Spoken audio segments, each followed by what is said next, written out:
Ceylan tehdit edildiği için Bozo'nun yanında. Biliyorsunuz ki Haydar Ali hapse girdikten sonra Ceylan'ın Bozo'yla olmasına anlam veremedi. Ayrıca Ceylan'ın o kadar insan arasında Bozo'yla birlikte olması da tesadüf değil. Bu yüzden Ceylan tıpkı Haydar Ali gibi birileri tarafından Bozo'nun yanına yerleştirildi. Ceylan'ın Haydar Ali'yi hala sevdiğini ve sultanla olmaması için çabalarını gördük. Yani Ceylan Haydar Ali'den umudunu kesmiş olsaydı bu kıskançlıkları göstermezdi. Fakat dizi tam bir mayın tarlası ve kimin nereye hizmet ettiği şu an net değil. Peki Bozo restorandaki kayıtları izledi mi? Yılmaz Bozo'nun kayıtları izlemediğini ve olaydan haberdar olmadığını savunsa da Bozo sandığımızdan çok daha fazla şey biliyor. Merdan'ın bile Aslı'nın istihbarata çalıştığını hemen anlaması Hanoğlu ailesinin ne kadar zeki olduğunu bizlere gösteriyor. Bu yüzden de herkes oyun içinde oyun kuruyor. Ferhat'ın son sahnede evden çıktıktan sonra telefonla konuşması ve ardından Bozo'ya ait konteynerde uyuşturucu çıkması Ferhat'ın ihanetini bizlere bir kez daha gösterdi. Fakat bu işi muhtemelen Hamburglu Sezai ile birlikte planladılar. Asıl amaçsa tabii ki belli. Bozo İstanbul'da uyuşturucu sattırmayacağını söyleyerek resti çekti. Bunun neticesinde ise Bozo'yu oyundan çekerek kendi istediklerini yapmaya çalışacaklar.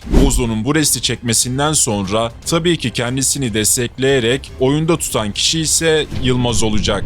Çünkü Yılmaz Haydar Ali ile konuştuğunda Bozo'nun vereceği karara göre bir yol çizileceğini söylemişti. Nitekim Bozo'nun uyuşturucu konusunda çizgisini koruması istihbaratın zaten istediği bir şeydi. Peki Bozo kendisini neden yakalattırdı? Bozo'nun amacı kendisi içerideyken dışarıdakilerin vereceği kararları gözlemlemek. Çünkü kendisinin yokluğunda ortam Merdan'a kalacakken Bozo masaya Haydar Ali'yi geçirdi. Bunu yaparak bir yandan Haydar Ali'nin neler yapacağını görmek, bir yandan da Merdan'ın kendi yokluğunda sınırları ne kadar aşacağını bilmek istiyor.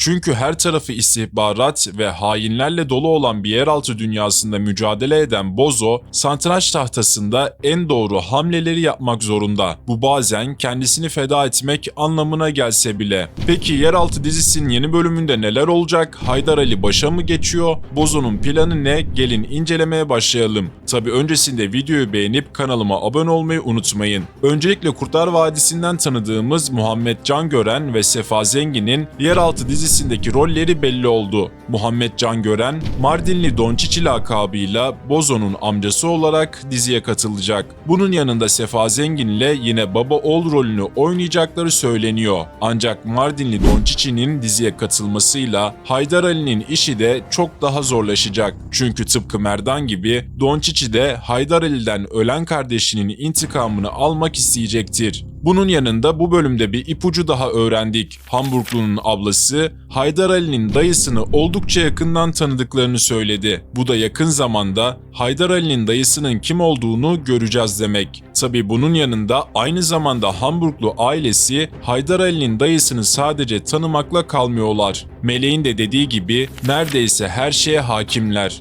Bu da Haydar Ali'nin dayısının da zamanında istihbarat tarafından muhtemelen yurt dışında uzun yıllar görevlendirildiğini bizlere gösteriyor. Peki Bozo'nun planı ne? Bozo her ne kadar içeri girse de muhtemelen konteynerine uyuşturucu koyacaklarını ve bundan dolayı içeri gireceğini biliyordu. Ancak bilerek müdahale etmedi. Bozo da Merdan da oldukça zeki adamlar. Fakat bunun yanında ikisinin de çalıştığı çok daha güçlü kişiler bulunmakta. Bozo bu bölümde Haydar Ali'ye bir gün seninle yer altına gideceğiz derken aslında bize bunun ipucunu verdi. Yani Bozo'nun bir yandan gerçek düşmanının planını görmek için cezaevine girmesi gerekiyordu. Fakat bir yandan da yer altından haber bekliyor. Bu da Bozo'nun tek başına hareket etmediğini, aslında en ince ayrıntıları bile bu yüzden gözlemlediğini gösteriyor. Çünkü Efrahim, Haydar Ali'nin lastik patladı muhabbetinden dolayı bile ince arama yaptı. Yani yeraltı denilen şey her neyse oldukça gizli bir örgüt olmalı. Bozo bu yapıdan Haydar Ali'ye bahsetse de bir yandan ona ne kadar güvenebileceğini ölçmek istiyor. Peki Haydar Ali ne yapacak? Bu bölümde Haydar Ali ile Ferhat arasındaki yangının büyüdüğünü göreceğiz. Ancak Haydar Ali, Bozo'nun yokluğunda vereceği kararlarla Merdan'ın gözünde kendisini kanıtlamış olacak.